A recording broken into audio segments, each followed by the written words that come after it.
kept telling me that her ex-husband was doing black magic on her.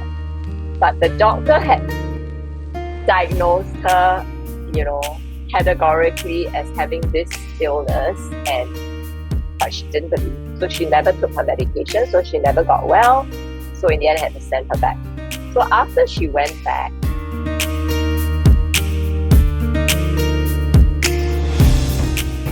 my mother's helper became my part-time. So she would come over twice a week to clean. And that very first week when she started coming, she told me, she said, "Ma'am, I found these things at the back of your cistern, your second toilet, the cistern, right? Or inside the cistern, I can't remember." And she showed me and she said, "These are black magic things." So she said, "Don't worry, I will throw them for you. Don't even worry about it. Don't even think about it. You'll be fine. I will just discard them for you." Then I was like, shocked, jaw dropped, what? You mean that was in my toilet all this time and I didn't know? But of course, it didn't affect me. To be honest, I did not feel anything. Nothing bad happened. And I believe she did that to protect herself against her ex-husband that she believed he had put on her, which honestly, I don't know. I kind of don't believe, because I went to see the specialist with her, and I don't know if black magic can cause this person to have this specific illness I don't know. Maybe it did happen because of that. But she kept saying that she's not sick. She's been cursed. Yeah. So just wanted to share that with you. That people do believe these things. Oh yeah, I think it's quite common in the Indonesian culture, right, to believe in this. My friend runs a maid agency, and there are always stories like this where an Indonesian maid will say they're ill because there's black magic or whatever, right? All these stories. And I feel it's also very cultural. Like if you have a very firm belief in things like that, you make it happen, because our thoughts are so powerful, you know, and we can create these things.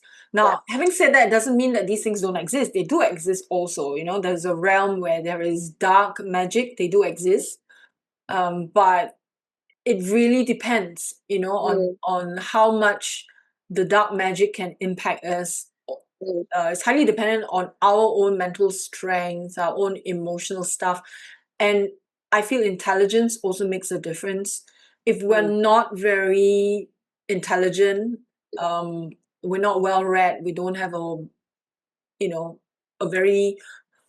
worldview that is very wide, or then our view of life is very narrow, right? And this is the reality that we live in. Then we keep bouncing off this idea that this is happening to us. So then you give it more power. You give these things more power.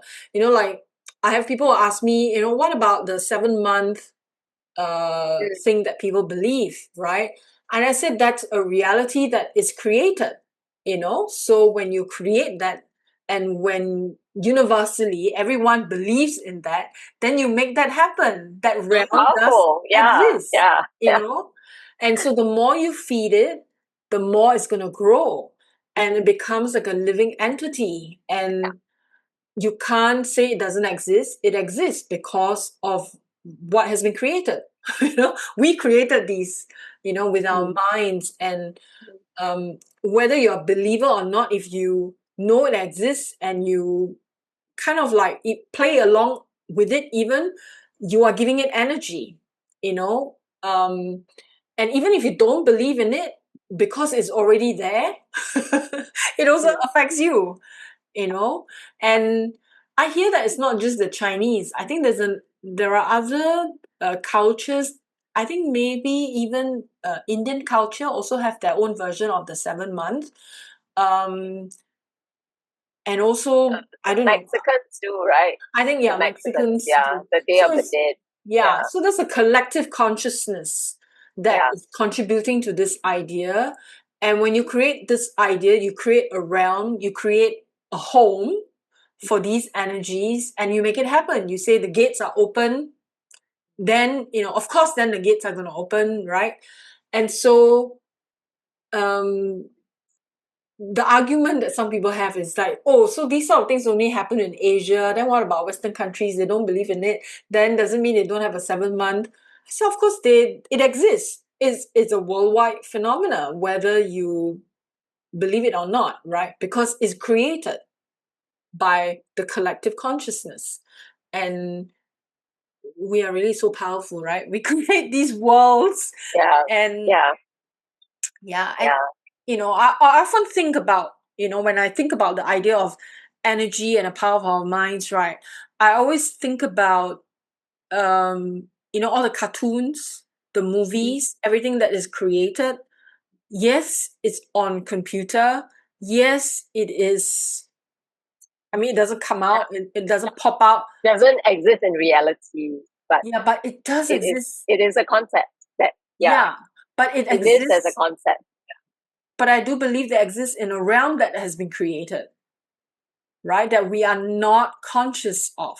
That they do exist. Is a reality that exists. And when games like Pokemon and all that, right? They're trying to merge the two reality, right? Using a mobile phone, and you try and catch the Pokemon. That's an attempt to try to merge the two realities. It's quite interesting. And I always feel like gray energies or entities are beings who don't belong neither here nor there, right? They're like hanging. They would use anything to try to experience itself. And they're not good or bad, they're just trying to experience itself. And they will use anything to get in. They'll look for a host.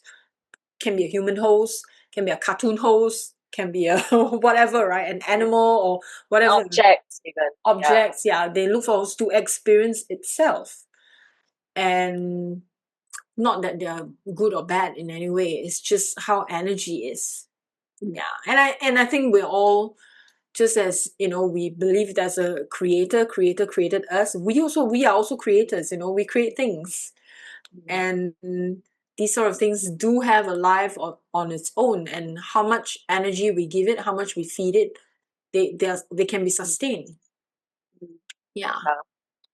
Like, so talking back about my helper, so she was spending a lot of money.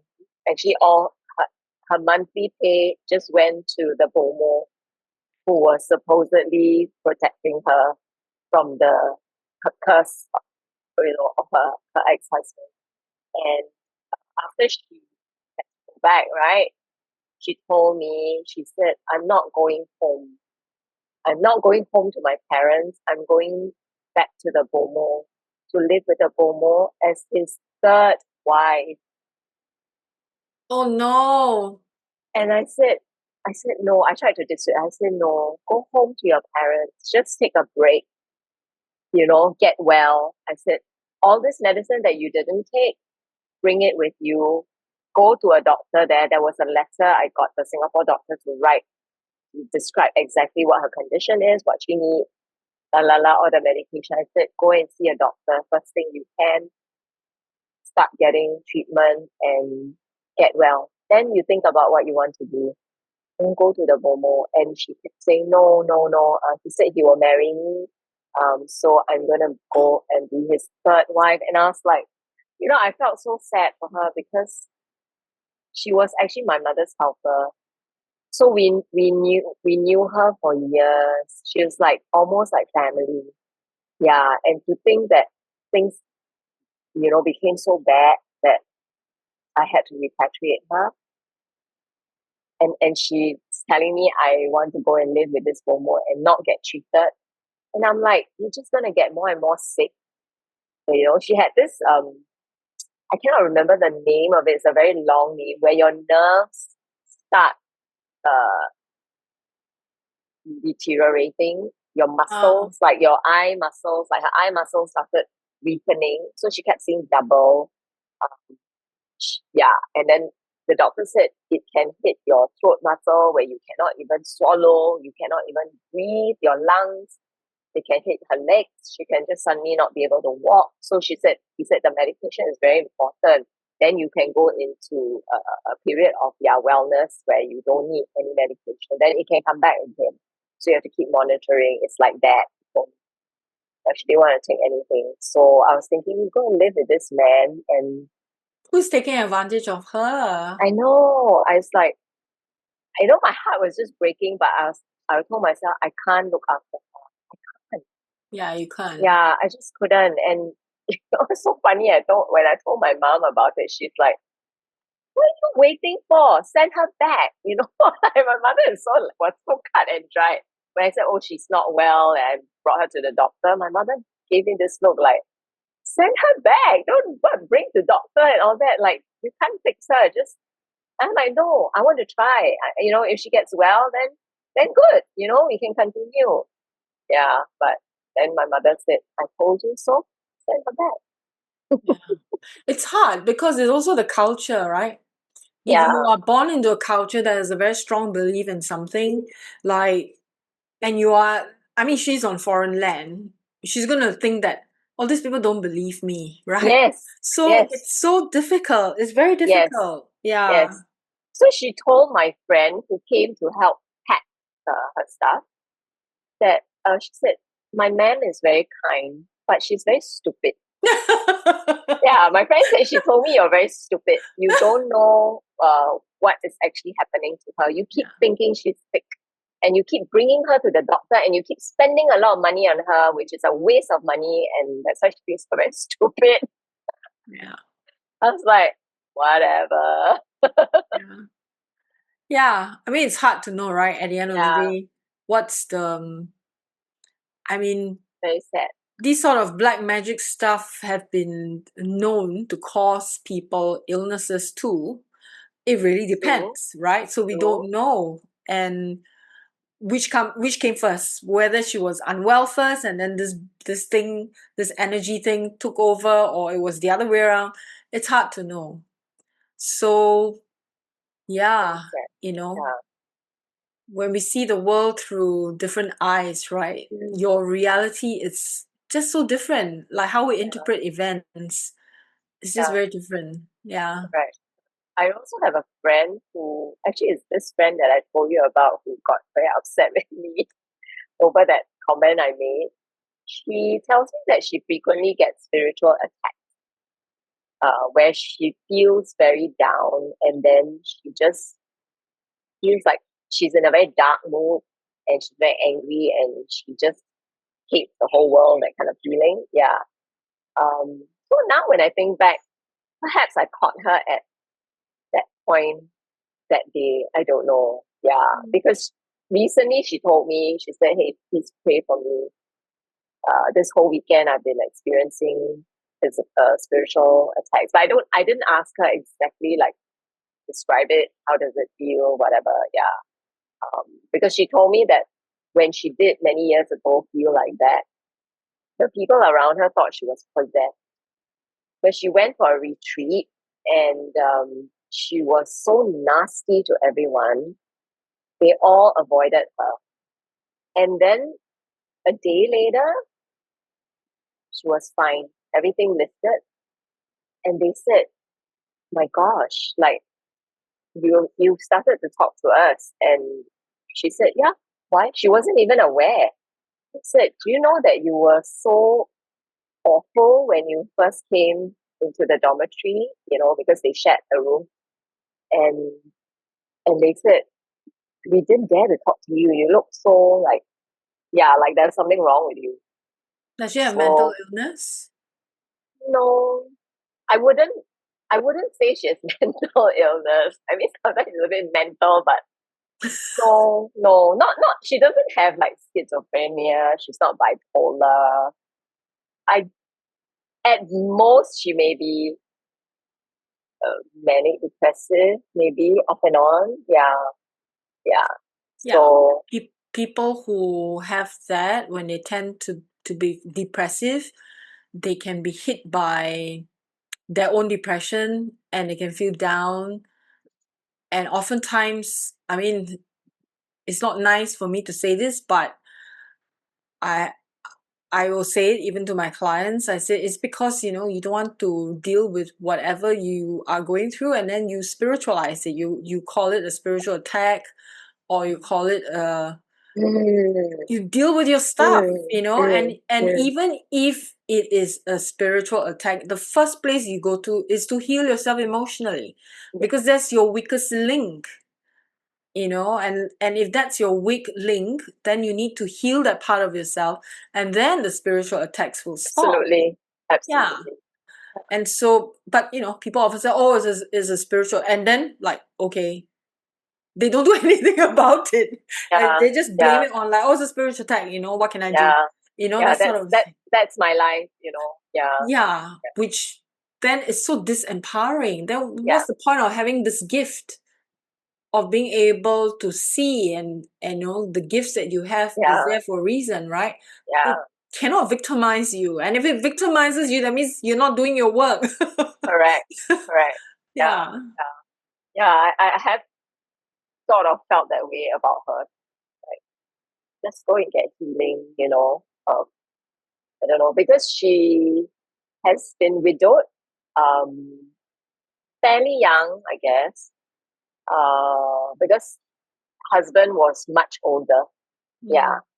Mm. Uh, so it kind of changed her Yeah. after his death. Yeah. Yeah. So she kind of lived for him in a way, and now so I call it an unholy soul tie, which is something I learned in Christian healing, that there's such a thing as having an unholy soul tie to even people who loved you and who you Yeah. love very much. Yeah, because when people are gone, you have to let go. Yeah. Remember them in a way that is healthy. Yeah. Yeah. But she cannot really move on. Yeah. Yeah. So everything is comes back to him. Yeah. Every time we talk about things, we can talk about like whatever, like the farthest things from him, and then it will always come back to him and about Mm. how good life was when he was alive and what a Oh, wonderful wow. husband he was. And I was like, no good. Wow. Yeah, She hasn't moved yeah, past. yeah. So That's so she difficult. yes. Yeah. So she fills her life with a lot of activities. She's out all the time, going all kinds of appointments. She doesn't work, so she will go and have lunch, do this, do that, take up all kinds of classes, yeah, and just tire herself out. So that sometimes I think so that she doesn't think about him, so that she doesn't miss him. And I'm like, no, it's very abnormal. I'm sorry. I mean, I know other widows, and they it's not that they are not sad that they've lost their husbands, but they don't behave like that. Yeah. It's different. Yeah. Yeah. Do they have kids? Grown kids, uh, married. One is married. Another one is about to get married. So very grown up. Okay. Yeah. Okay. Um, and not in want in any other ways, but just cannot accept. I think she just cannot accept the fact that he's actually gone, and it's been more than 10 years. Wow. Not a recent thing. Yeah. Wow. Sorry, the cat. No, it's okay. It's hard to sometimes determine or discern whether it's emotional, mental issues or an all out spiritual attack. Yeah. A you lot of know? the times, Yeah. a lot of times is mental, emotional first. There's always the weak link. If we are well, we won't get this sort of a thing unless it's like a serious, powerful, spiritual, psychic war on you for whatever Yeah. reason. Yeah. Yeah. Or a truly haunted place that it's just, yeah. Yeah. But no, Okay. I have a funny story about something I thought was a supernatural thing, but years later I realized, and I think I'm right, that it wasn't, that it was actually about a meth kid, a meth addict whom I thought was a ghost in a hotel. Oh. This was in Provence. Okay. One night I was walking after dinner. I was going back to my room, and I saw this woman walking towards me, and she looked very panicky. Um, I can't really tell her age because she looked terrible. She looked very scary. Tall, slim. She was in a little black dress, and she looked like she was dressed to go out. You know, when she was walking towards me, I was like, "Oh, young woman going out to party." You know, here I am going back to sleep. You know, like so sad, my life. Then as she came towards me, her face had like these weird blue veins.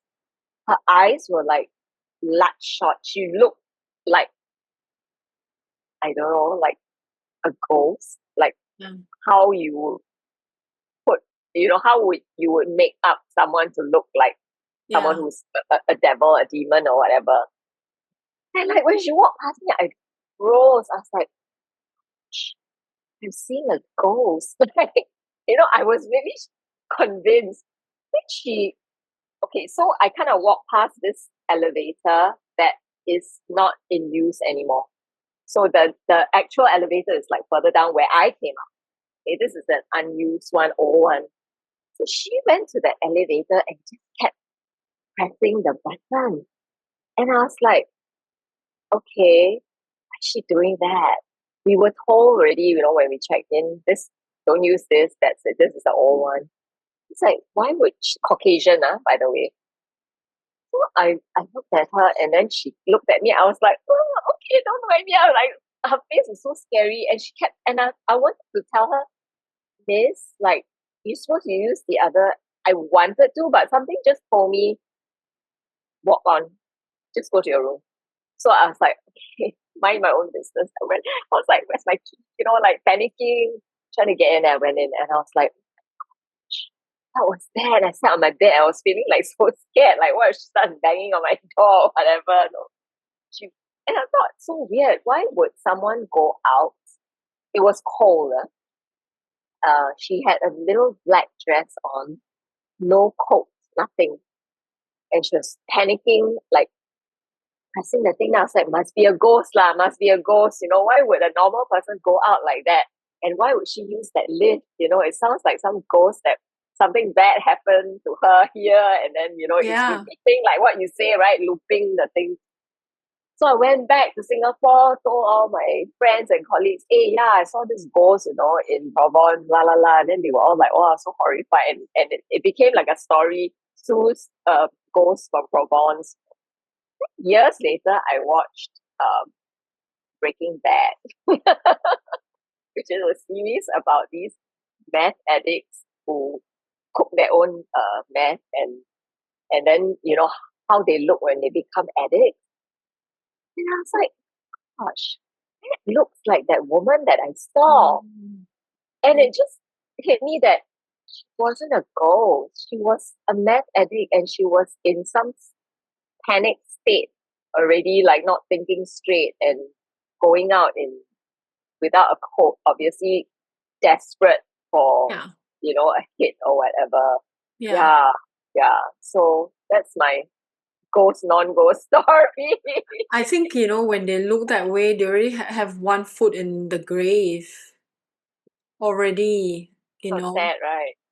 It's Yeah. like, when people always talk about like the apocalypse, or they talk about like, the The zombies. zombie. These are the zombies,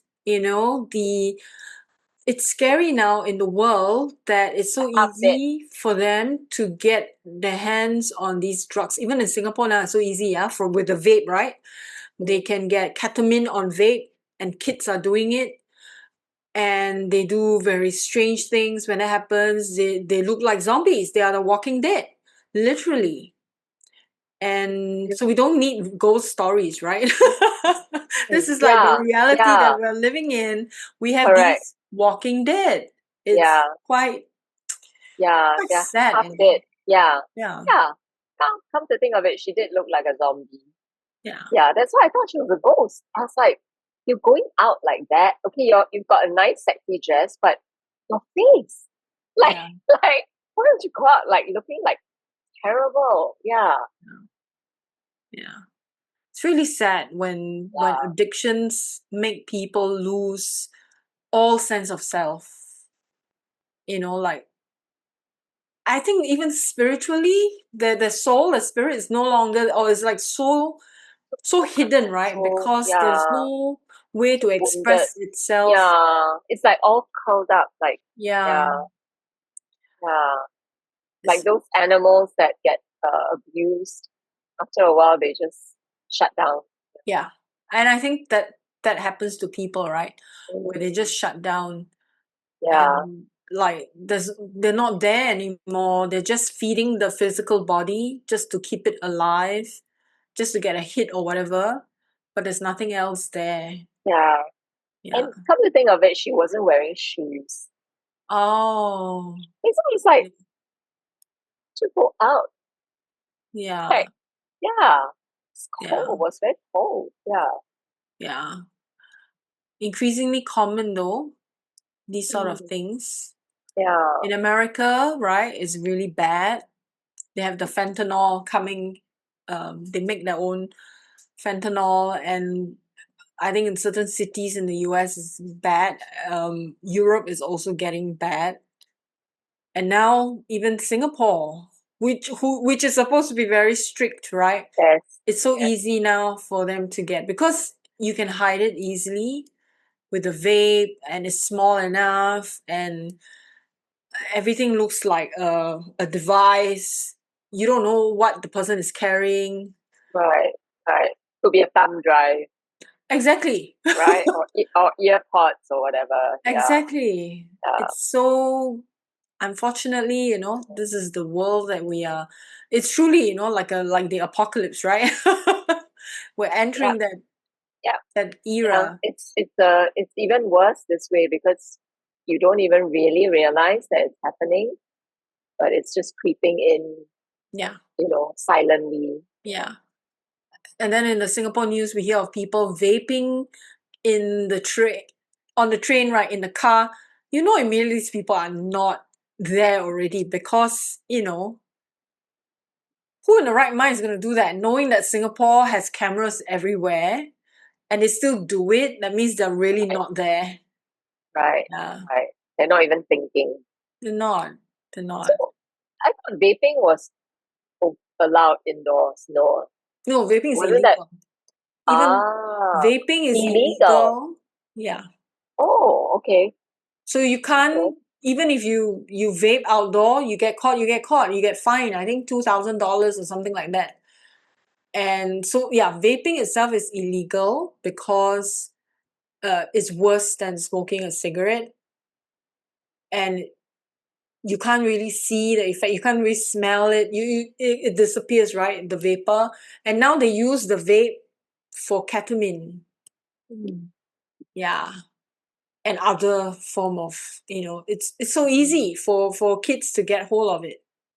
So they Mm. start very young, Mm. very young. 14 year olds, 13 year olds. Your Yeah. and it goes with everything else lah. Drugs will go with whatever else. Yeah. Yeah. I mean, then the drugs that we used to, like when we went to school, right, we hear about the drugs. That one is like, okay, whatever. It's like very old school, those kind of drugs. OG, as they say, right? The Yeah. OG of drugs. So it's not so, yeah, it's just crazy, the world we live in. Yeah. And So then there's like from, all this dark web, uh, platforms where you can access all kinds of perverse things, I'm sure. yeah. And, these sort of things, even like anything that is dangerous or unhealthy for us or bad for us, I believe on the supernatural level, it is being supported by darker energies, darker force for it to survive, for it to come up. I think the important thing is for us to be clear ourselves, right? Emotionally, mentally, so that we make better choices. And when we make better choices, we live better lives. Yeah. We can And think. yeah, and that impacts other people too. Yeah. Yeah. So it kind of makes the world more positive, better. Yeah. Yeah. Yeah. Creates order where there's disorder. Yeah. Yeah. So we have like people who are trying to uplift, then we have people who are indulging in, these sort of things, the darker side of things. And then we also have a bunch of people right in the middle who just can't be bothered. They are so apathetic. They have no motivation for anything. They only care about themselves. There's And this, no thought about how is that going to impact my family or how is that going to impact the world. It's just very self-centered. Yeah. yeah, That's also not good. yeah, it's That's like indifferent, not my problem, not my business. Yeah, yeah. yeah. I don't care. I don't want to get involved. And that's not making that choice is also making a choice, It's like you're saying you don't care. And it's just, it's interesting to see where the world is going, right? I mean, on one level, it's like, I feel we're really entering a warfare, a spiritual war right now. It's Yeah, a, it's a real, yeah, yeah, right? Everything we yeah. see happening on a physical level is really an outpicturing of what's happening on a spiritual level. Yes, Yeah. it's a mirror. Yeah, Mirror, it's like exactly. the upside down world. Yeah. Yeah, yeah. It's a reflection. Yeah, and I think as this, I don't know, this time is coming to an end. It's the war is heating up even more, right? Because time is running out. Yeah. Yeah, for those forces. Yeah, Yeah. For the next 20 years. yeah. So they'll just wreak as much havoc as they can. Yeah. So we need to, in Yeah, whatever shape or form, right? yeah. In In our whatever shape or faith, form, I think. yeah, Yes. Yeah, we have to be yeah. clear, Yes, and stand in the light and stand for what we yes. believe and do what's right. Yeah, Yeah, that yeah. helps. Yeah. Nice to talk about these things. Yeah. I mean, yeah. I mean, it's. I think it's important to acknowledge it and to also share and to uh, empower each other. Yeah, Yeah, for sure. with what we know and through our own experiences. Yeah, Yeah, for sure. For sure. And I think these sort of conversations help people to also have conversations on their own, right? And to maybe make people think about what yeah, is really happening, right, in their own lives. yeah. And many people may not agree, but I think the worst thing, like speaking of people in the middle, right, is for them to believe that the devil doesn't exist. Yeah. Yeah. I think that's very, very dangerous, Yeah. and you're Yeah. totally defenseless. You just like sail through, like, oh, whatever, just do what I Yeah. want. Yeah. Yeah. To think that it doesn't exist or to only believe in, like, if there is only God or there's a creator, but there's no dark side, that's very dangerous because you don't know what's going to. If you don't know your enemy, how are you going to fight it in a Yeah, way? Yeah. So, um, yeah, I think if, people, especially spiritual people, tend to be quite naive. I think they need to be less naive, in this sort of understanding. Yeah. okay. That it exists, there's a full Yeah, spectrum yes, of, yes, yeah, yes. And if you don't believe that they exist, then or if you don't believe that you have an enemy, then you are not going to be a fighter. yeah, You are not going to guard yourself. You're not going to train yourself or empower yourself, right? yeah, yeah. We definitely need another conversation about this. There's so much about this that we can talk about. So we hope that, listeners, if you've come to this point of our conversation, you're still here. We hope that you do whatever you can, right, on your part to stand in the light, and in whatever phase, in whatever shape or form, you continue to do what you do. This is Shamla from Singapore signing out. And I'm Susanna. See you again and see you soon. Okay, bye everyone. Bye-bye.